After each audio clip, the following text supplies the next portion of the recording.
Welcome. We have been trained from kindergarten through high school and even college how to work for somebody else. Presented to you by... Some people sit through 25, 30, 40 years of a job that they hate because they don't know another way out.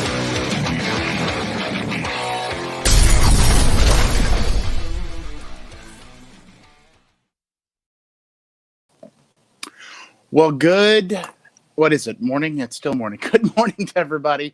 Welcome to the Exodus podcast, powered by The Difference. I am host Nate Smith, along with Lyndon Wilson, who I'll bring in here.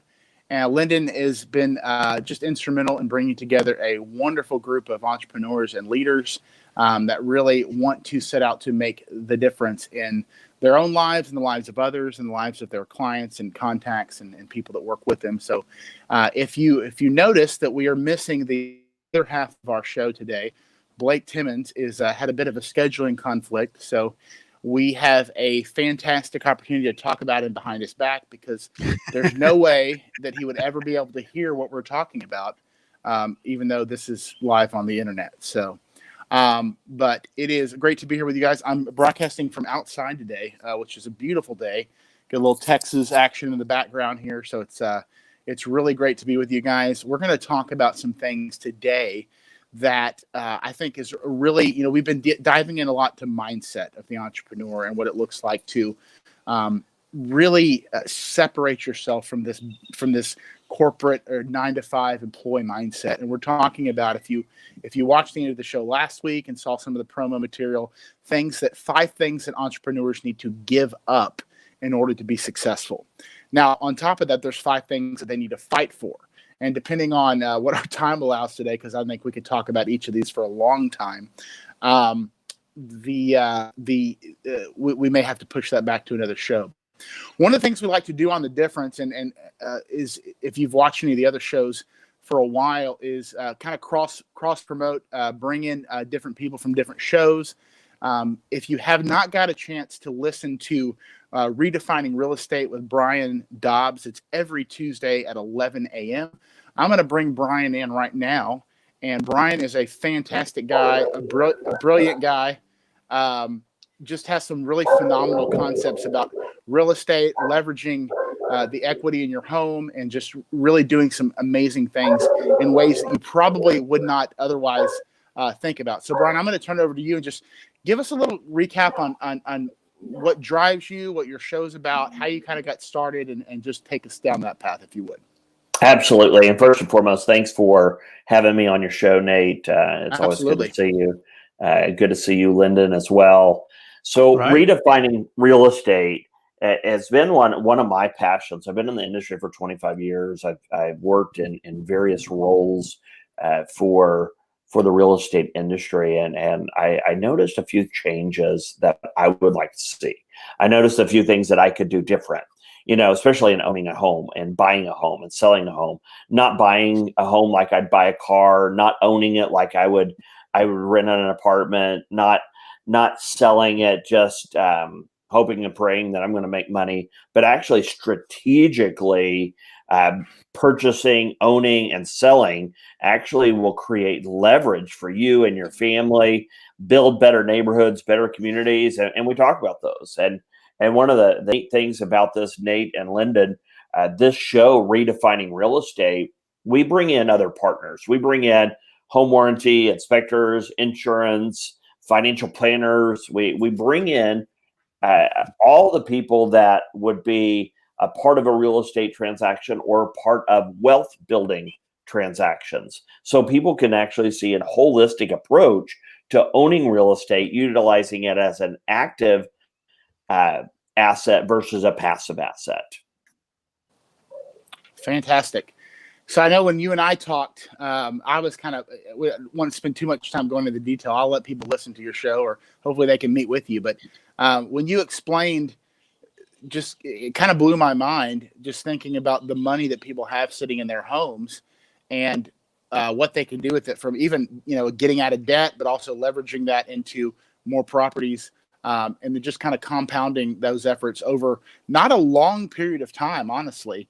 And when you walk them through that system, it just makes a whole lot of sense to me. So I will encourage everybody to check his show out. Now are you going out of town? You bailing for next week? Or are you still going to be going somewhere for Thanksgiving or? No, we're still on. So excellent. Let's Lyndon and the difference just I'm here. I had plans to be out of town next week, but we're starting a new show. So fortunately for Brian and James Kern and Holly Haggard and all the rest, we're going to do shows till Wednesday next week. We'll be running replays on Thanksgiving Day. I will be gone then, but I'm gonna stick around. Then Lyndon's gonna go kill him a gigantic buck for Thanksgiving. Is that the plan? That's the plan. That's the plan. Well, very good. Well, Brian, I know that you have a few minutes. Brian, obviously, being the successful person that he is, has about 3 or 4 clients he's got to meet with here in the next 15 or 20 minutes. But he's got about 10 minutes left with us. And I wanted him just to give us, we're going to talk about what I mentioned earlier, 5 things that entrepreneurs need to give up. And I'm not going to mention those yet, but I asked Brian as we were preparing for the show, walk us through your journey about, you were used to be in corporate America. Obviously, something happened that kind of led you to be a business owner, to go in a different direction. During that process, what were some of the things you felt like you had to change or kind of revolutionize about yourself? It's almost like tearing down and building back up in a sense in order to be successful. What are one of those things that you felt like you had to give up in a sense? Absolutely. So Nate, one of the things, and we talked a little bit about it backstage, was mindset. And I know that we emphasize and highlight, and we're probably very repetitious on that one word mindset. But I can just tell you, when I came out of corporate America, I had one job, one duty, one role, one expectation, and let's just simplify it that way. And yeah, it was multifaceted in my roles, my responsibilities, and my expectations. But when I became an entrepreneur, I actually had to have a complete mindset shift. That's hard to say. It is. And Lyndon, I think I rocked that one this time. You did. So you kicked butt on that one, because I really almost blew it last week. You did, and it was really funny. Brian Tedesco was on my show last week or a couple weeks ago, and he did not say shit. Sometimes people have the other one, and that's also a problem as well. It is. Maybe that was my problem. I'm just not going to repeat it, guys. I mean, you did it. You need to let that one go. You did it perfect, and you just move on now. So once that transition occurred, see, I used a different word. Once that transition occurred, and I actually had to see business from a different lens, I began to break it down into different compartments and different areas, because I knew that as a business owner, I was still responsible for building out the infrastructure, the processes, the systems of my business like an engine. And then getting into a managerial side of, I actually need to bring in a team of people that can focus on these individual silos, so to speak, and run those efficiently and effectively so we can begin to grow a business, begin to grow a team. Increase our capital, our cash flow, so we can invest in other items. So it was a completely change. It was a huge change for me. But once you wrap your hands around it and your head around it, you can conceptualize it as well as take a deep dive. It's a lot of fun building it. Let me ask you this, kind of a personal question. Was there anything that when you were getting this process started, I mean, everybody in business has obstacles. They have, things that they come up against. Can I do this? Is this going to work? Am I an idiot for trying out? What is something that kind of hit you in the face as an obstacle that you said, am I doing the right thing? Am I supposed to be going down this route? I'm assuming, we haven't talked in detail, I'm assuming everything wasn't just easy breezy, easy peasy, whatever the term is for you. Is that correct? Oh, absolutely. So I did hit a major roadblock. I love speaking. I like this stuff, and I can do this all day, every day. But I leaned way heavily on what I love to do, and I forgot to do, abdicated, relinquished, did whatever I need to stay away from the hard things. And becoming an entrepreneur, it looks fantastic. We're looking at financial independence, freedom of time. Oh my goodness, I can go on vacation whenever I want. I'm going to make a ton of money because I'm really good at XYZ. And I had to find out that my XYZ was not going to bring in any money unless I had this massive engine behind it that would promote and sustain my gifts, my talents, my skill set. So I really had to confront issues in what I was advocating, what I was letting go, what I was becoming very passive with, and say, you know what, Brian, you need to suck it up. Put your pants on and get up out of bed and start doing the tough stuff and get really good at it, so you can have a pulse on what your business is like. Yeah, that's interesting. I think I deal with people talking about their finances with them. Like, everybody they see the attractive side in whatever the endeavor is. Like you talked about, I'm going to make a lot of money. I'm going to go on vacation and freedom of time. But we don't realize that there's a journey to get there. And it's not always an easy journey. I mean, with people and their finances, a lot of people, it's much more fun to save for retirement than it is to be properly insured. But if you're not properly insured and something happens to you, well, now you don't have any retirement. So with finance, just like any business, there's a proper order and a correlation between success and things that you've got to lay the groundwork for and build on. Otherwise, everything falls down, everything crumbles. And I think that's kind of the point that you were making there. So I want to respect your time. We got about 3 minutes, and Brian's got to jump off here. But Brian, just give us some encouragement, if you would. Kind of where you're at lately, some things that you've had some success with, and if you were sitting down with somebody that says, "Hey, I've got to get out of corporate America. I've got to do something different. What's my pathway? I mean, what should I be thinking about? How should I approach that transition?" Great question. I think I would sum it up if I can spend 45 seconds and do this, and this will be definitely a Cliff Note version. It is to have a well laid out plan.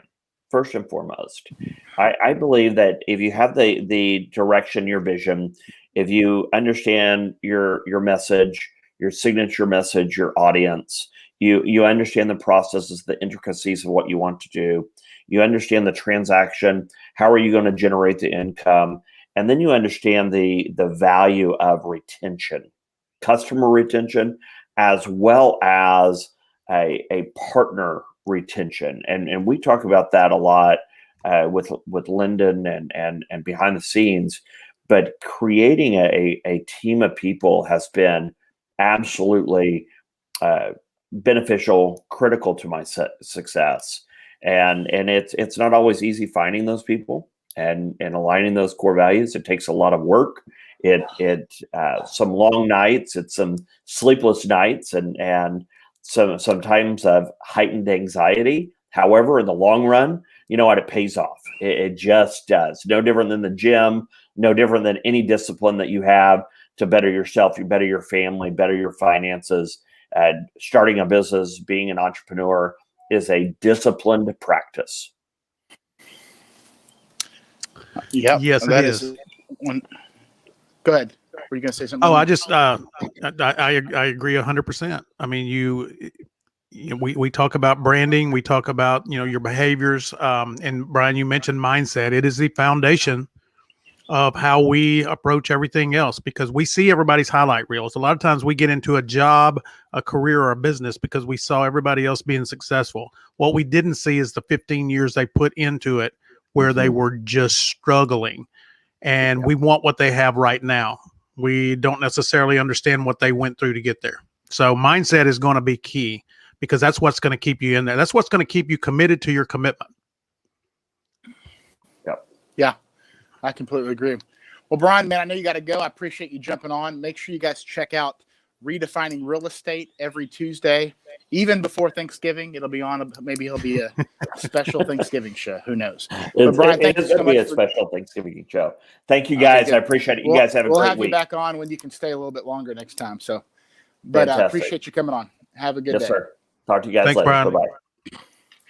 Okay, Lyndon. So let's dive in here. We talked about 5 things entrepreneurs need to give up. And I think you said you had them on the screen here. The first one, are we going to put them up one at a time? One at a time. I think that's better if we just do it one at a time. I'm on the spot, man. I got it. You got it covered. Number 1, staying in your comfort zone. Staying in your comfort zone. Okay.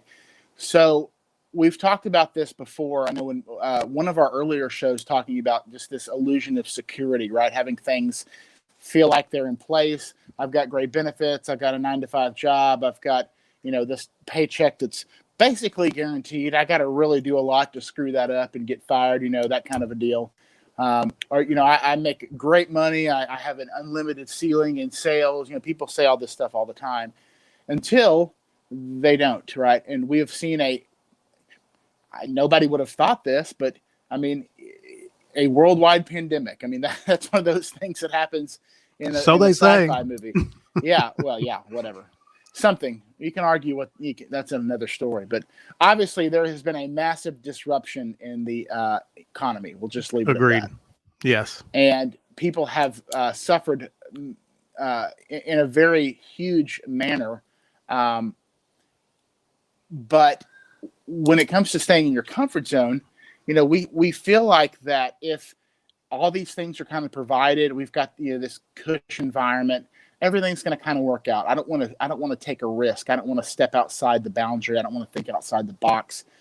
And again, with everything that we say, it's not I'm not being critical, right? You're not a bad person because you have a great job that you love and you work hard. And if you work hard and you take care of your family, you're doing a great job. But there's still an element where if you're going to make the shift, if there's something about the corporate world or the 9-to-5 job that is not you and you want to make that shift, it's going to be uncomfortable, right? I talk to people all the time, when I'm looking for clients or, networking or bringing on new agents, and sometimes you get weird looks. Sometimes you get no's, you get all kinds of stuff that is not desirable necessarily. You got people claiming that that they think they understand exactly what you do and they don't at all, and it's uncomfortable, right? Yes, sir. But in order to grow, you've got to go beyond that. You've got to say, in a sense, screw that. You're not a jerk about it, but you know where you're going and you know how you're going to get there. So Lyndon, tell me, what do you when you think of staying in your comfort zone? Obviously, the appeal is in the statement. It's comfortable, but what is it in your experience that makes it so hard for people to branch out away from that comfort zone? It's the fear of the unknown, right, and the fear of failure. We don't want to fail, and I think as an entrepreneur, you have to accept and almost embrace the fact that you're going to fail. It's all trial and error. It really is. It's kind of like being a parent, right? You don't have all the answers, and you can raise one child one way, and you're going to have to raise another child another way. Everything doesn't fit necessarily in a box, and so you are on your toes constantly. And so I think that the comfort zone that we look for is what we're most familiar with, and it's a self-protection mechanism, so to speak. I don't want to be embarrassed. I don't want to have to fail. I don't want people to see me fail. I don't want to try something new because of the learning curve that it takes to get to where I'm going to need to be. So I'm just going to sit right here where I know what tomorrow is going to bring me. And within that, knowing what tomorrow is going to bring you as far as your challenges, you also know what tomorrow is going to bring you as far as your reward. And that can be limited. And, I think that for far too many of us, especially if you're an entrepreneur and you have to challenge yourself to get out of the comfort zone, because if you don't, the person that enjoys you being in your comfort zone more than anybody else, including yourself, is your competitor. They love the fact that you want to sit in the comfort zone, because while they're out busting their tail, learning new things, taking risk, they're leaving you behind. Yeah, and I think, I was just I was thinking about well, I'll get to that in just a second, but I think that we live in a society nowadays that puts a big emphasis on, even if we don't intend to, on what other people think, right? Yeah. And so if you look at history, if you look at the your Rockefellers and Carnegie and even a guy like Elon Musk, right? Elon Musk, to a lot of people, is kind of nuts, but he's brilliant. And do you think he cares what other people think about him? Nope. Not a bit. He is the epitome of not being in a comfort zone. I mean, this guy is showing up NASA, basically. I mean, partly because he's not I thought about that yesterday. Isn't that incredible? But, I mean, what he's been able to do. He's already sent 2 teams into space. He built a rocket that lands itself. We've been going into space since, 1963, 61, when we sent up the first satellite? Yep. After the Russians beat us. Anyways, it's a whole other story. But, you can just tell that guy is wired a little bit differently. And I think actually I heard that he might be on the spectrum a little bit. That doesn't really matter one way or the other, but it is in a sense of wiring differently. And it shows that he is, he just doesn't care. I mean, he's a really nice guy. He's brilliant, seems to be a nice guy, but he has a vision that is far greater than any of his competitors. Right. And instead of being defined, I mean, look at California. I mean, California is a terrible place to live right now from a business standpoint because of the regulations, taxation. He gave the middle finger to them, and he's getting ready to move and open up a plant in Texas and open up plants elsewhere. And I don't know if you saw this, Lyndon, but he got and I don't remember, I wish I remembered which congressman it was. He got a note from a state congressman in California when he talked about moving out of there and basically just railroading California for their poor business, small business or large business landscape. And the email basically said, "F you, Elon." That was pretty much the end of it. This is an elected official that has that level of maturity. But again, doesn't bother him, right? He just up and moves, and he's getting ready to, open. I think, did they already open up the plant in Austin? I don't think so. I think they're developing the land, if I'm not mistaken. But Nathan, have you ever seen the meme that says the lion does not concern himself with the opinions of the sheep? I have seen it before, yes, and it's exactly. I love that. I really do. I love that, and I think that we have to be very, very careful because a lot of well-meaning friends and family members will deter us from chasing a dream. And they want to look out for us. They're trying to look, it's good intentions. Right. But we want to, a lot of times we encourage the people we care about to take the safe bet, to take the safe route, to stay in the comfort zone. Yeah, you can't be inspired to chase your dream getting advice from people that have only spent their life chasing a paycheck. Right? Yeah. So that's they don't know. I mean, here's are you going to take advice from someone that's never been there? Right? Right. I mean, if they've never built a business, if they've never stepped outside of their comfort zone, and we're not criticizing those people. One of the things that you mentioned in the beginning, you talked about if you're happy and and you feel good where you are, then that's really all that matters. But if you have a dream, if you aspire for more than what your current job gives you, if you believe there's more inside of you, don't let anybody talk you out of that. Okay. Now there's ways, and this is what I love about what you guys do. There are ways to hedge your bets, right? So being an entrepreneur is risky. You don't want to quit your job tomorrow without knowing what you're going to do the day after. Yes, definitely don't do that. No, but there's so many. I've done that. Look, man, almost 30 years ago, in less than 2 weeks, I quit a job in Arkansas and moved to Dallas with no job. because I was ready to go. I was ready for something different. That comfort zone had grown uncomfortable. And so I wanted to move to Dallas. I wanted to get involved in the fitness industry. In a small town in Arkansas, there wasn't much of a demand for personal trainers and things like that. My original dream would have been to move to California. Now it wouldn't. There's not enough money out there. But because I had a young son, I decided Dallas, Texas was as far as I could go without being able to see him on a regular basis. And so I packed up and I moved here. But it's kind of like one of my friends, he actually liked our show.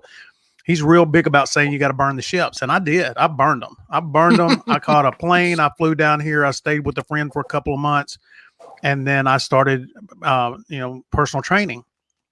I don't recommend that for everybody, because especially at that point in time, I had a young son, but I wasn't.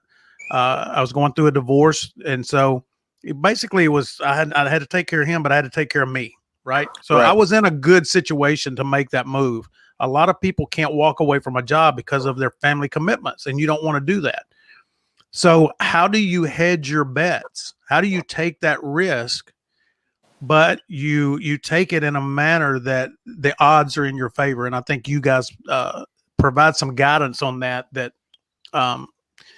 if people are looking for something more than what their everyday job's giving them, their 9-to-5's giving them, I think that what y'all do is one of the best opportunities they could have. Well, I appreciate that. And I completely agree. Of course you do. I'd be doing something different. Of course you do. But yeah, and there's times when you're dealing with clients or you're looking for people to come work with you that you get some weird. I mean, you get some no's, you get some. I've actually been really blessed because sometimes family in any type of endeavor can be your biggest obstacle. I know a guy that works with us. His family was just like, hell no, this is terrible, right? Don't you're what the heck are you doing?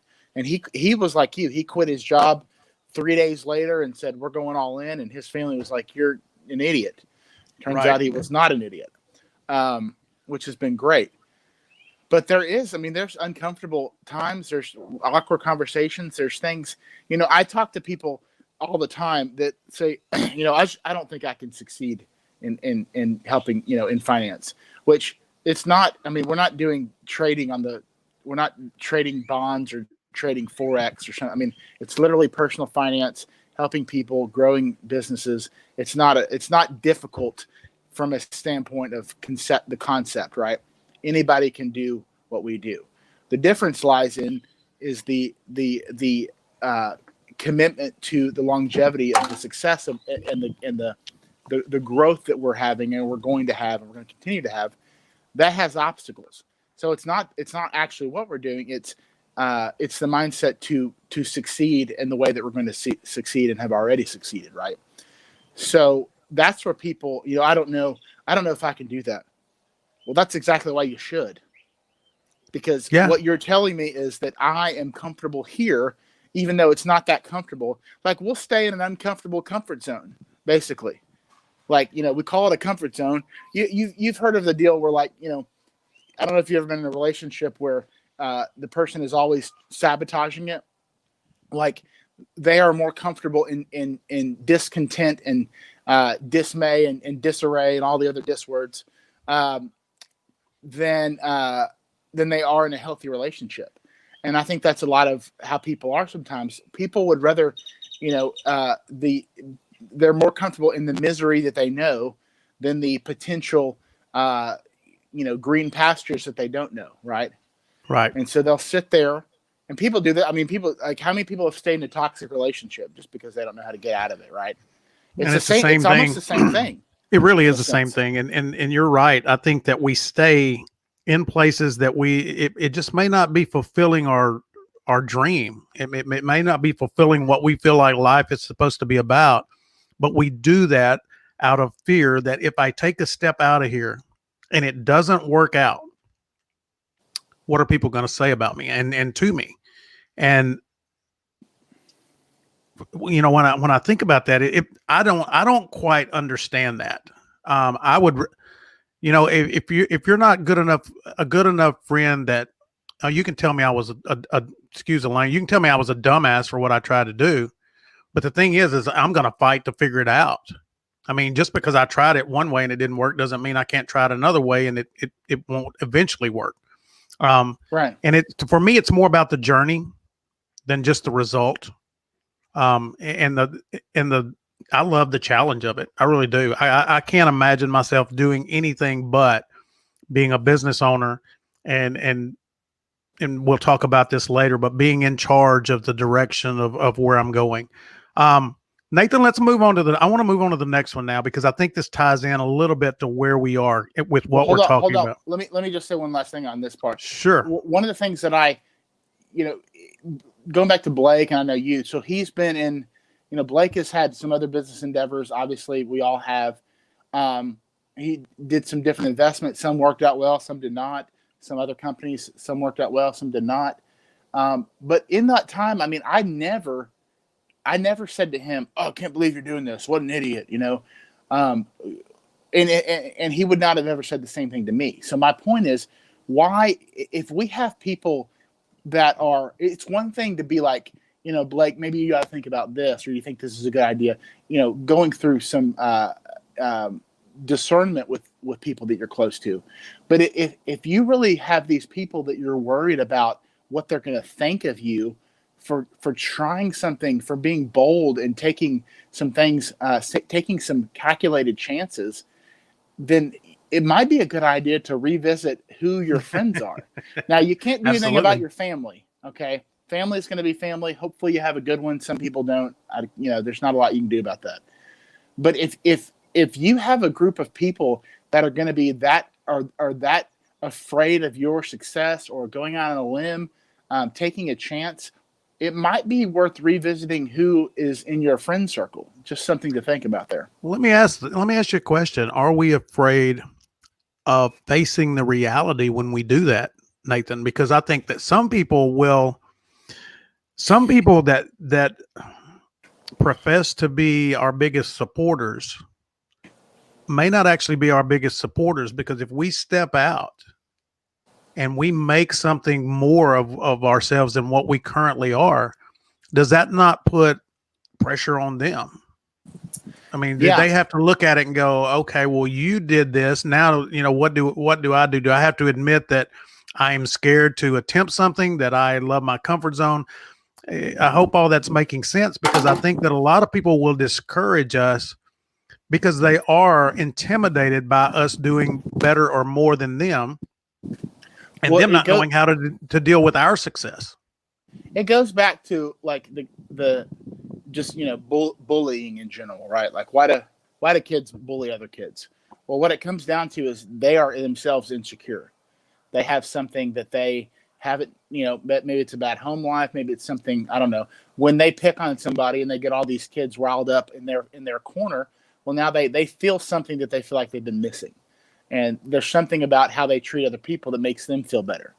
And so in a sense, it's almost like a very subtle subconscious bullying. It's not as overt, but people want you to stay on their level in a sense, because exactly what you said, if you're not finding the support you need for your goals and dreams, well, you, by stepping out and challenging yourself, you are in fact challenging the status quo of the group that you surround yourself with. Absolutely. And you're exactly right that you will get that pushback. And sometimes the pushback, instead of looking at it in a negative light, it should inspire you to know that you're at least on the right path. I agree. The right motive. Maybe the path is, sometimes the path needs to be revisited, but you have the right motive because you struck a chord with the people that you surround yourself with that they weren't willing to strike in themselves. Right. So yeah, let's move. We're like I said, we said earlier, we could probably talk about any one of these for an hour. We could. The second one, I think this is the one we are going to get stuck on for a long time. But and actually, let's do this too, because let's put 3 up there too, or just flat back and forth. So they kind of go hand in hand, being a victim and making excuses. Right now, sometimes when you hear the word victim, that emotes a lot of different thoughts from people. There's a political element to that. There's a historical element to that. There's, people can claim victimhood in any capacity they want to. And let me just put this out here.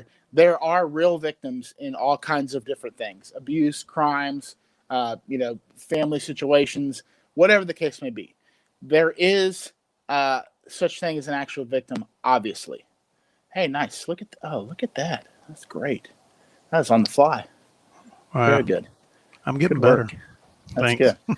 But, and this might make people mad, but no matter if you are a victim, there is still a mentality by which you elevate whatever happened, that it becomes oppressive to your continued development and growth.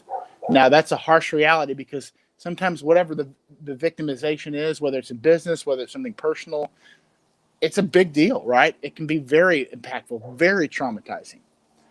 But if that becomes who you are, you will always be stuck in that position, right? In that reality. And thus, that leads into number 3. So now you have a victimhood mentality that allows you to comfortably make excuses about why you can't succeed. And you see this on large scale issues, you see this on small issues, and we've all made excuses.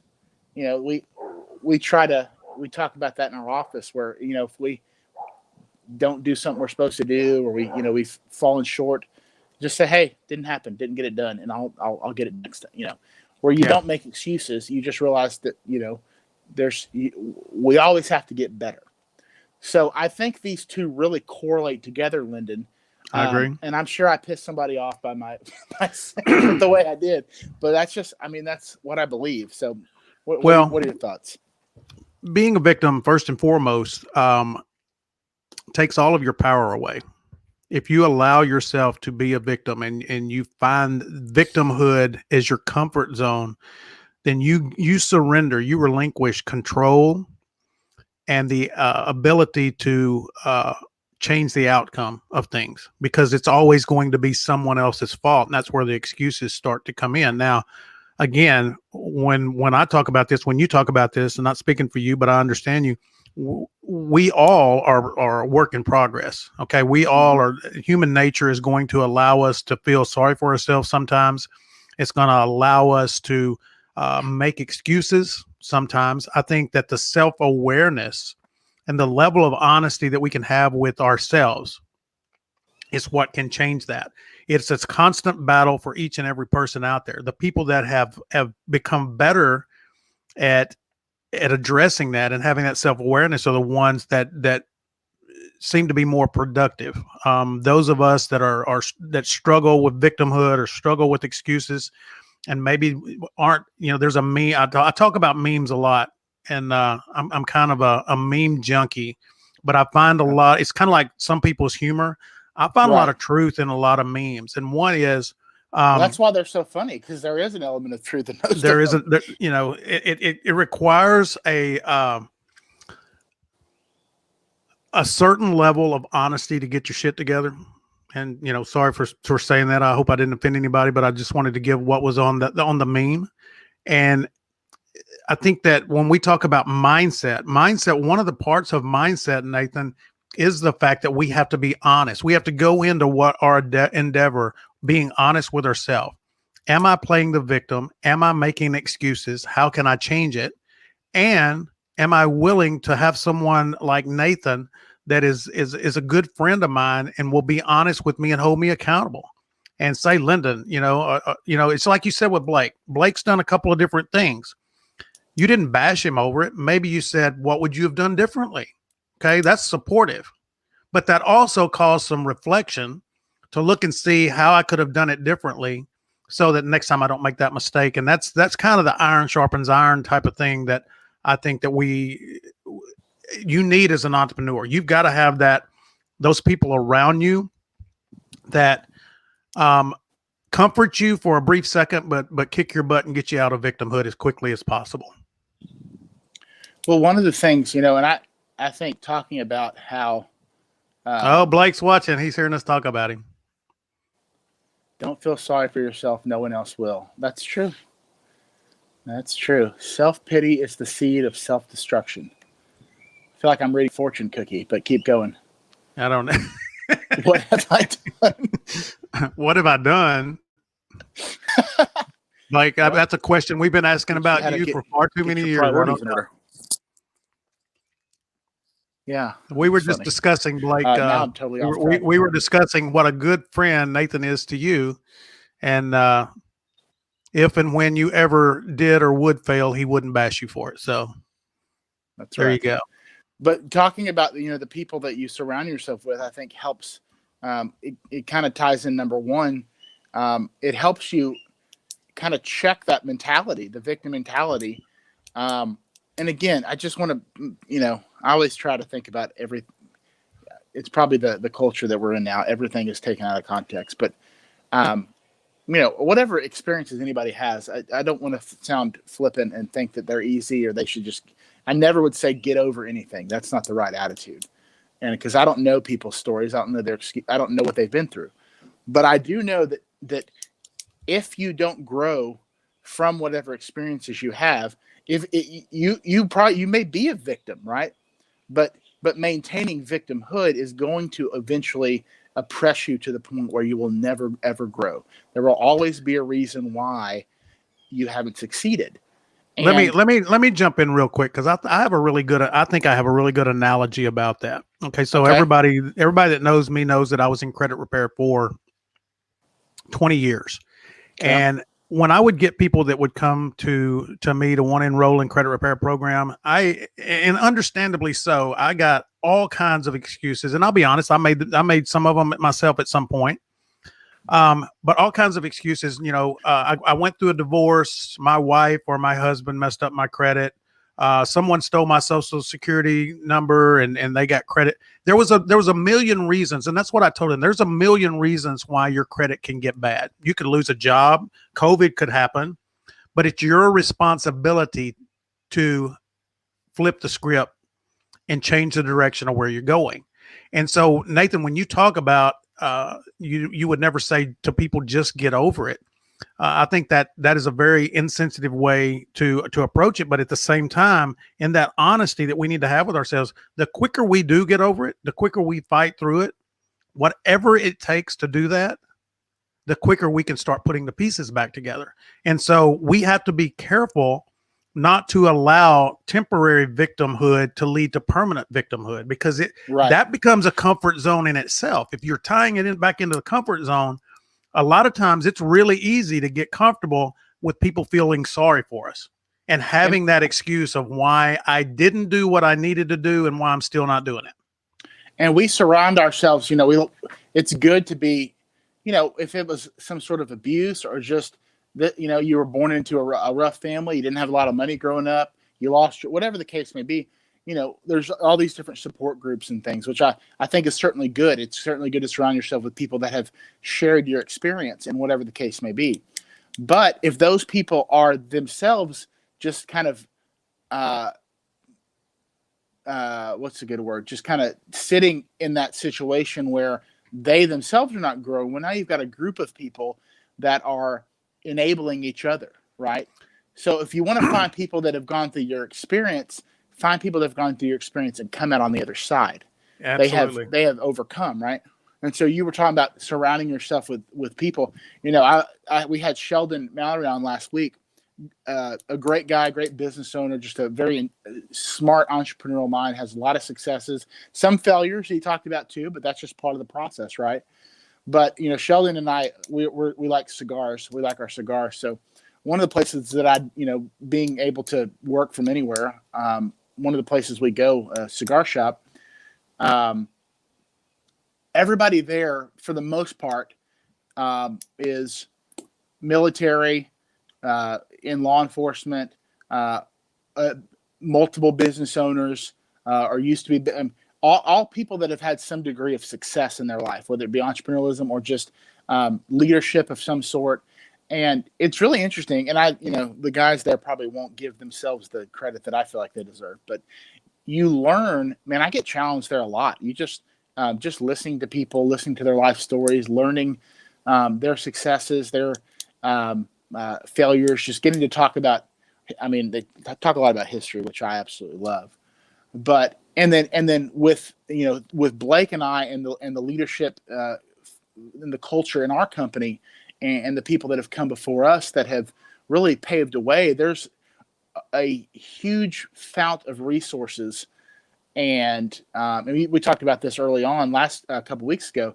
With the internet and books and audio, there's no shortage of help that you need for whatever situation you have that is going to that is not basically available to you, whether it's physically going and sitting and learning at the feet of other people, resources, books, podcasts, whatever the case may be.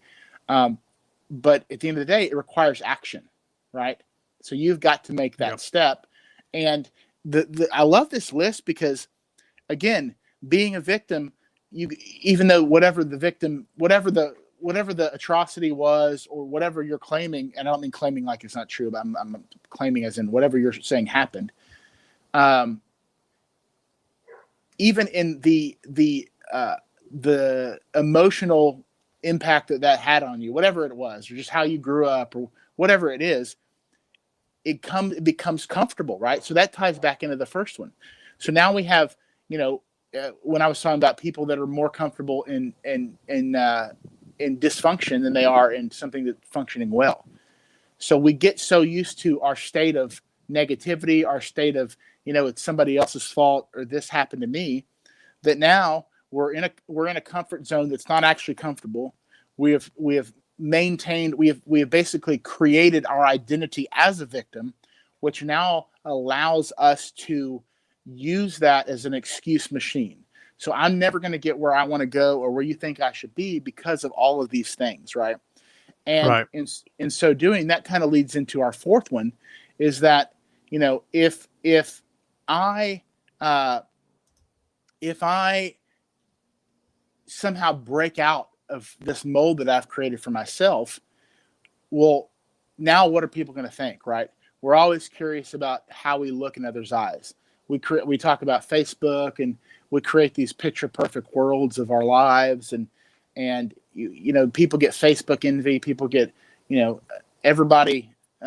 I can't tell you how many people I follow on Instagram that every post is just of themselves, and I'm like, and sometimes that's because that's it's a makeup channel or something like that, and that's what that's fine.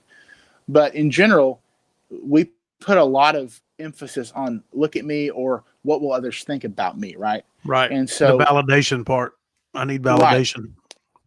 And so in a victim mentality, in a staying in your comfort zone kind of mentality, we want to do everything we can. Part of being accepted into that status quo is that everything's okay here. I'm normal.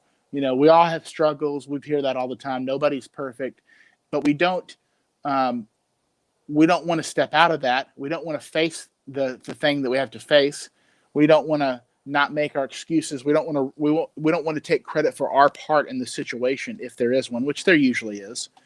And in so doing, we have basically said, I'm going to do everything I can to not appear abnormal, right? Not appear like I'm not fitting in, like I'm doing something beyond what everybody else is doing. And I think 1 through 3 really build on this and make it almost an addiction in and of itself, where I have to maintain what people think about me. And this goes far beyond business. We could have a whole psychological discussion on this, because we all do this in a sense, right, Lyndon? Nobody wants to be the weirdo. Nobody wants to be the one that gets made fun of. But the most successful people in our country have always been kind of the fringe folk that didn't care that they were the outcasts, or they didn't care that everybody was laughing at them. They have a Noah mentality. Noah was crazy until it started to rain, right? And That's then true. He wasn't so crazy anymore. That's true. Well, but Nathan, in business, and this is, I think for a lot of people, it's really hard when they go into entrepreneurship because of how much, especially in some service businesses, how much self promotion they have to do, and a lot of these people are very humble, right? They don't like that spotlight being on them. Unfortunately, in many cases, it has to be. You have to, in branding and marketing, you have to build relevance. You have to garner some attention, or no one's going to know who you are and what you're doing. And so there has to be, one of the taglines that I have for the difference is success favors the bold. You've got to be bold. You have to have a decent boldness that allows you to stand out. You can still be normal, but you need to stand out. And there's an art to it. There really is. There's a science and an art to what you have to do, but you got to have the courage. And that's a big part of this, is you got to have the courage to take that step and take those risks, and then market yourself in a way that gets the attention, the type of attention that you want to be successful. Yeah, I completely agree with that. I'm looking up. I guess I'll save this. This is really going to make Blake mad that he's not on the show when I read this, but that's okay. That's what he gets for not being on the show. I'm going to hold off on that to the end and end with this very famous, I guess we'll call it a poem. It's more like we'll call it a poem. But as we go into, so number 4 and 5. You and Blake read poetry to each other? We do. Yeah, we really do. Sometimes when he can't sleep, he'll call me and be like, can you read a poem? No, that doesn't happen. That's weird. Talk about getting out of your comfort zone and not worrying about. That's not being normal. That's not being normal, right. Nathan. You see, man, I didn't care. I don't care what people think. I'm just kidding. So number 4 and number 5 really correlate together. We talk about appearing normal, but a lot of that is because we have this self-conscious desire to be approved. Now, this is not like everybody has this. Like, nobody wants to be hated. Nobody wants to be looked down upon. Nobody wants to be the weird person. We've all been made fun of at some point in growing up. We've all had those experiences. Nobody wants to be the oddball out. So we want to appear normal, and we want to appear normal because we want to hope that we get everybody's approval, right? Right. And here's the thing: when you talk about success favors the bold, all of these things, it's almost like a progression, right? When you get out of your comfort zone, you are able to face, the victimhood that you may have developed for yourself. Even if it's a real thing. When you do that, will you stop making excuses? Well, when you stop making excuses, now you can see that, hey, who cares what everybody else thinks, right? This normal has gotten me nowhere. So normal is a relative term. I'm going to create a new normal. We hear that new normal all the time now with the COVID stuff, which is a bunch of BS. But that's a whole nother story. You can create a new normal in your life, right? Where it's not what you've been doing your entire time. It's not what your family does. We talk about things like breaking the cycle. You hear this in families that have just, passed abuse on to generation to generation, or divorce generation to generation, or poverty generation to generation. You can break the cycle. You can create a new normal that doesn't appear normal to your circle, but now you have decided that I'm going to get everybody's approval by my success, and they will be and you don't even do it for that reason, but it's going to come. When you are successful, when you actually succeed, when you break off and do whatever journey you're on, right? Whatever business endeavor you're on, and you succeed at it, you're going to catch people's eye, right? And that's not necessarily why you want to do it. I don't think you should ever do something where you don't want to rub it in somebody's face. That's not the right mentality to have. But inevitably, your success is it's contagious, right? People see that, and you will get the notoriety that you desire, but because of what you've done, not because you're trying to, because you've changed the picture, right? You've changed the direction. You're not trying to fit into somebody else's mold. You've created the mold, and people are now trying to be like you. Let me ask you a question. Let me ask you a question on that. Are we afraid sometimes, though, whether it's switching from corporate America to entrepreneurship?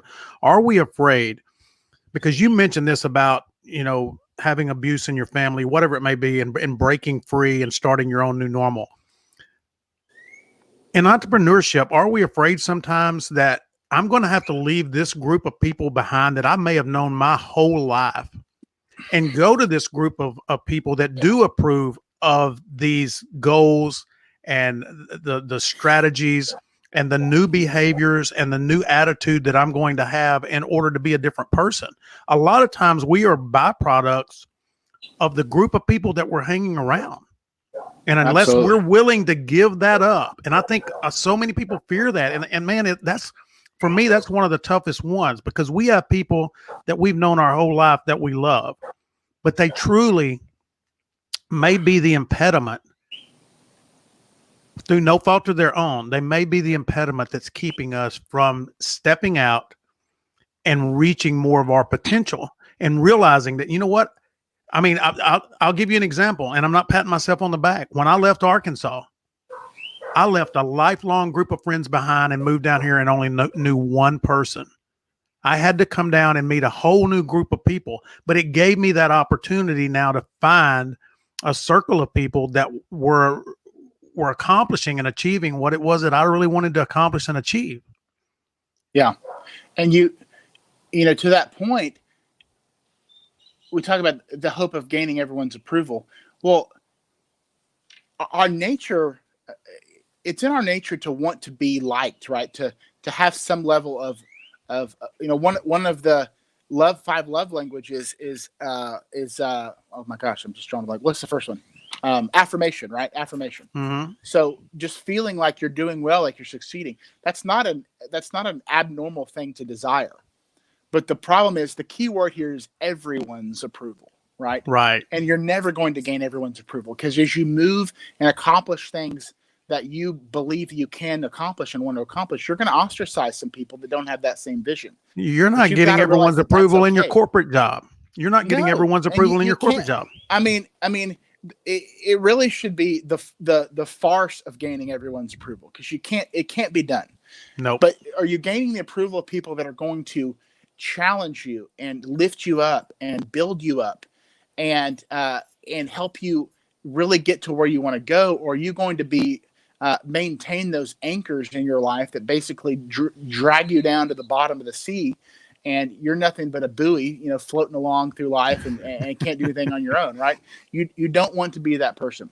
And I want to end with this, and this is one of Blake Timmons' favorite speeches. And it's written by Theodore Roosevelt. And the moment I start reading this, you'll know exactly what it is.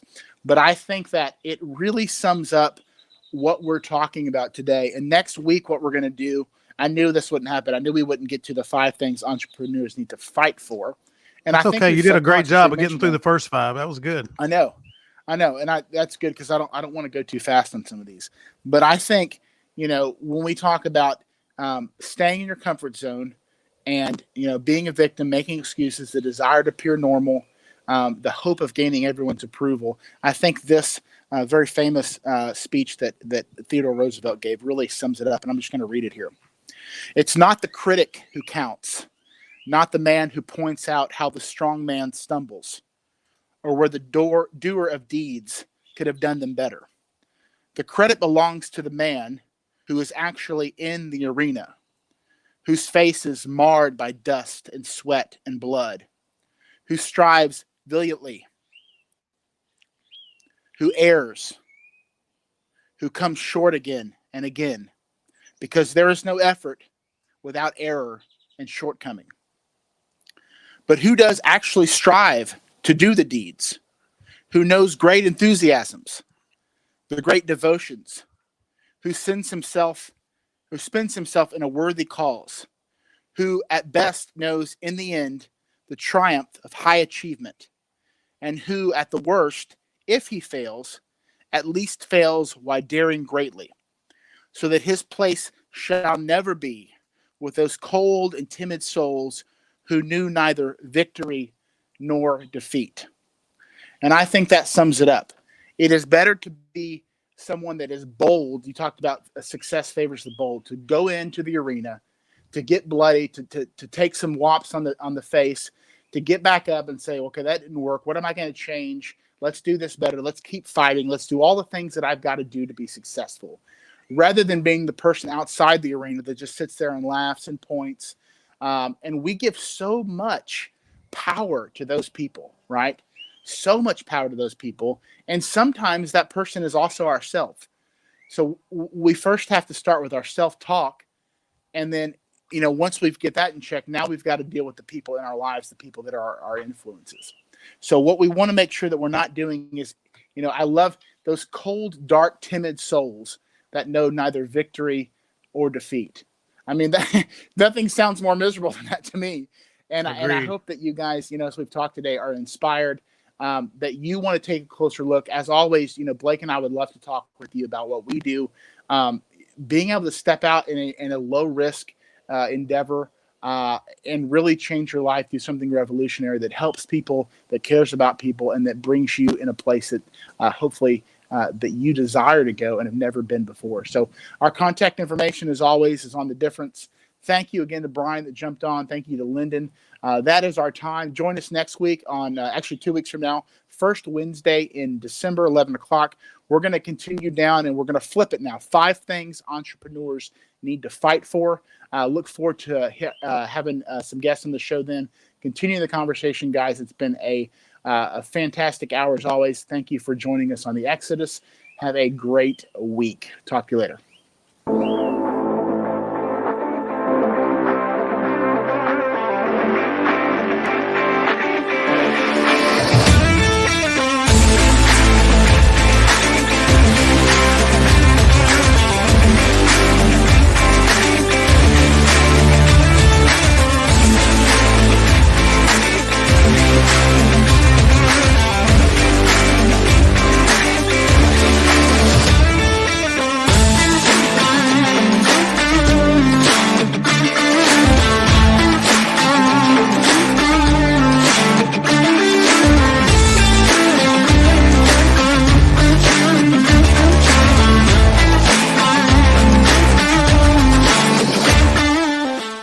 The Difference is a proud supporter of the following nonprofits.